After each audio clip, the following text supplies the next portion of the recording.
All right, I am excited because we have Richard Brilliant on the East Coast in Miami, joining me for our leadership series based out of LA.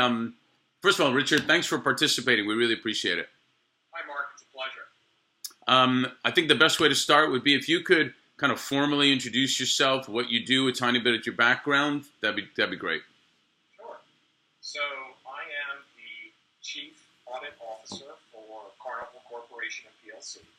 Carnival Corporation and PLC is one of the largest vacation companies in the world, and we're the largest operator of cruise lines in the world. And hopefully, Mark, you've been on some of our cruises. If not, after the interview, we should talk a little bit more. Absolutely. In my role as Chief Audit Officer, I spend a lot of time focusing on how I can help the organization achieve its objectives through risk management. And the scope of the work I do through audit is actually a bit unusual. In addition to financial, operational, strategic, and compliance risk, my department also focuses on health, environmental, safety, and security, which I'm sure, as you can imagine, in our business is something that we have to stay focused on every minute of every day.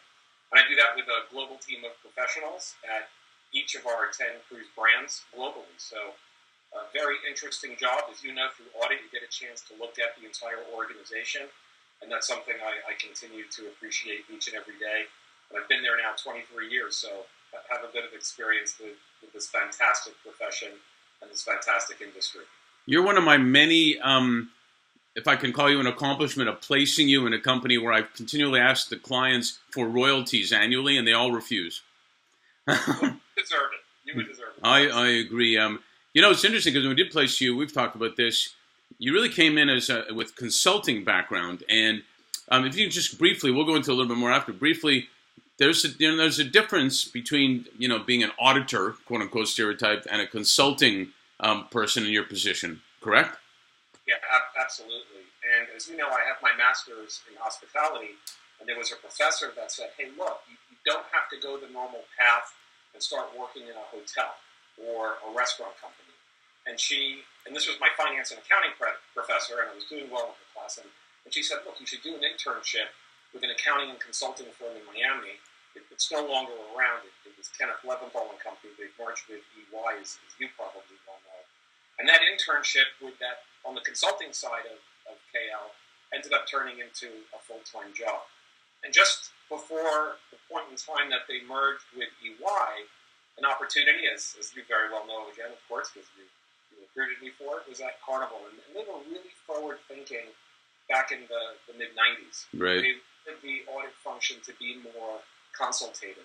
And in the end, my predecessor did just that. He was able to build an internal consulting practice that was so focused on all the risks that an audit shop should be focused on. I mean, clearly the foundation is financial reporting, but our company was, and to a certain extent still is, decentralized. So there was a lot of opportunity to understand how risks were being managed across all of our various brands. And at the time, audit was the only mechanism in the company that touched every piece of the business. So yeah. The consulting experience that I had through Kenneth Leventhal and Company was a great foundation. I thought it was going to be a drawback, but given the vision of my predecessor, it actually ended up being something that got me in the door. Not to mention the search consultant that maneuvered the whole thing. Right. Cool. Thanks a lot for sharing that.